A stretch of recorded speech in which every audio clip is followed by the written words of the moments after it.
या 100 दिवसामध्ये विकसित भारताच्या संकल्पाचा आणि विकसित भारताचा संकल्प करताना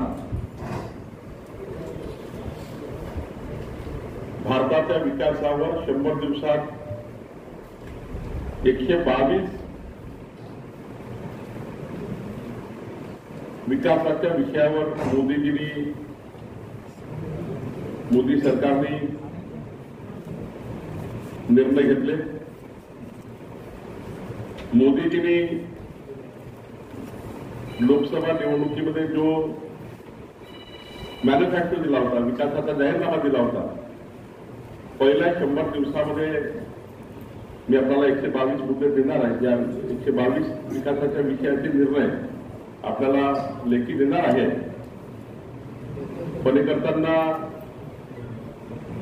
ठळक मुद्दे सांगताना पहिल्या 100 दिवसामध्ये 15 लाख कोटी रुपयाचे इन्फ्रास्ट्रक्चरचे प्रकल्प याला 100 दिवसातच मान्यता मिळाली।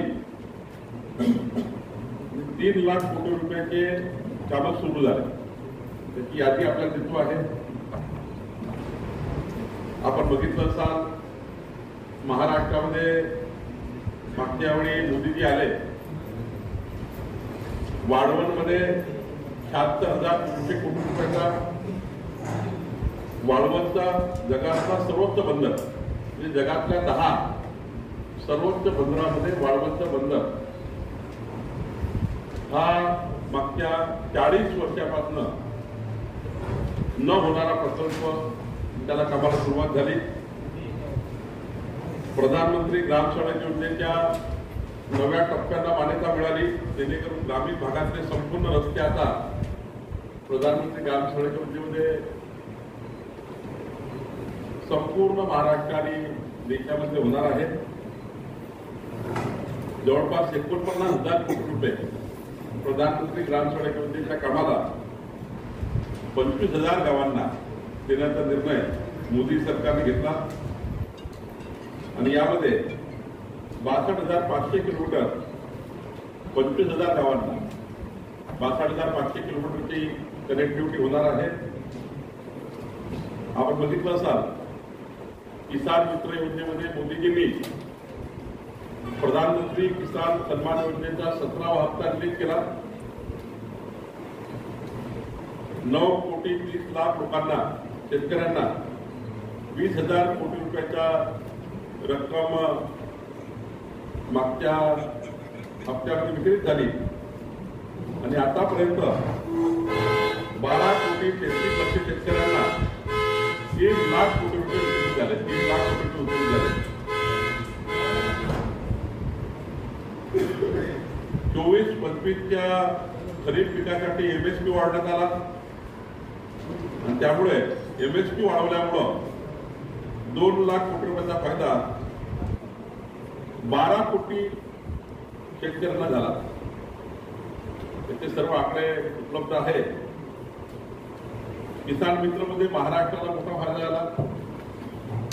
सोयाबीन मध्ये आता बघा, पाम ऑइलवर इम्पोर्ट ड्युटी नव्हती, आता इम्पोर्ट ड्युटी लावल्यामुळं सोयाबीनचे जी मागणी शेतकऱ्यांची होती की आमचे दर वाढवा, यामध्ये खूप मोठा फायदा सोयाबीनच्या शेतकऱ्यांना त्यांची आधारभूत किमतीपेक्षा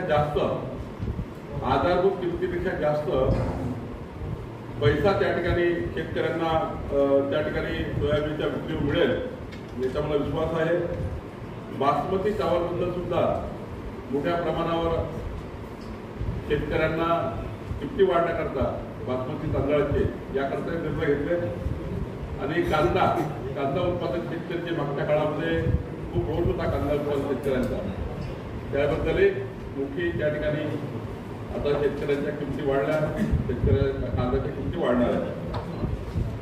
कर सवलत आपल्याला माहिती आहे की आता 7 लाख रुपयापर्यंत इन्कम टॅक्सला केंद्र सरकारने सूट दिली आहे आणि मोठा फायदा या ठिकाणी मध्यमवर्गीय लोकांनाही झाल्याचं आपल्याला दिसत आहे। ईज ऑफ डुईंग बिझनेसमध्ये जवळपास 8 निर्णय केंद्र सरकारने घेतले। सशक्त तरुण योजनेमध्ये 2 लाख कोटी रुपयाच्या पीएम किसान योजना तरुणांमध्ये रोजगार आणि कौशल्य निर्माण करण्याचा, तरुणांमध्ये रोजगार आणि कौशल्य निर्माण करण्याचा सशक्त तरुण योजना, ही योजनेचे काम सुरू झालं. आपण बघितलं असाल जसं महाराष्ट्रामध्ये मुख्यमंत्री माझी लाडली बहीण योजना आपल्या महाराष्ट्र सरकारने सुरू केली, त्याचप्रमाणे सशक्त नारी शक्तीमध्ये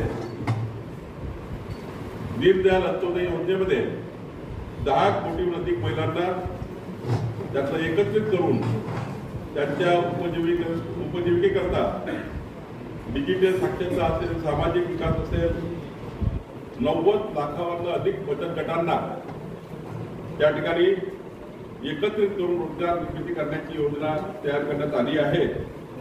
आणि आता बघितलं तुम्ही जळगावमध्ये 1.5 लाख आमच्या बहिणी त्या कार्यक्रमाला होत्या. लखपती दिदी म्हणजे 1 कोटी महिलांना 3 कोटी महिलांना लखपती दिदी करण्याचे उद्दिष्ट त्यामध्ये महाराष्ट्राला मोठा लाभ केंद्र सरकारकडे झाला. ओबीसी, मागासवर्गीय, अनुसूचित जमाती या समाजाकरताही जे पिछडा वर्ग आहे या समाजाच्या विकासाकरता माननीय मोदी सरकारने मागच्या 10 वर्षात जर देश पुढे नेला तर या 100 दिवसामध्ये या ठिकाणी उन्नत ग्राम अभियानामध्ये म्हणजे बघा या ठिकाणी आदिवासी सामाजिक सुधारणा करण्याकरता उन्नत ग्राम अभियानामध्ये 63,000 अनुसूचित जमातीच्या गावांचा